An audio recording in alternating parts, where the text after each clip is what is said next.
பஞ்சாங்கத்தின் அங்கங்களான நாள், வாரம், திதி, யோகம், கரணம், நட்சத்திரம் இதெல்லாம் சொல்லக்கூடியது எல்லாமே கையில் வச்சிருக்கிறது யார் அப்படின்னு கேட்டால் அவருடைய அதிபதியே இந்த பஞ்சாங்கத்தை இயக்கக்கூடிய ஆளே அப்படின்னா கால புருஷன் என்று சொல்லக்கூடிய கால பைரவர் தான். காலத்தை கட்டுப்படுத்தக்கூடிய வல்லமை இவர் இருக்கிறதுனால தான் இவருக்கு பேர் கால பைரவர்னு பேர். நைட்டுக்கு வந்து இரவுக்கு வந்து காலாதேவி, பகலுக்கு கால பைரவர்னு சொல்லலாம். அப்போ எல்லாத்துக்குமே வந்து அதிபதி கால பைரவர் தான்.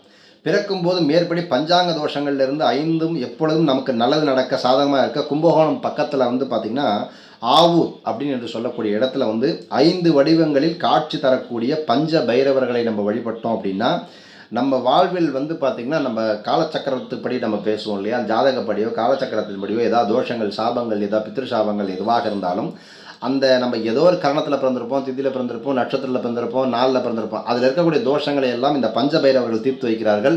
நல்ல காலத்தை நமக்கு மாற்றி அமைக்கிறார். பிரம்மாவுக்கு பிடிக்காதீங்க, கால பைரவர் பிடிங்க, விதியே மாற்றி விட்டுருவார். அது நிறைய பேர் சீக்கிரம்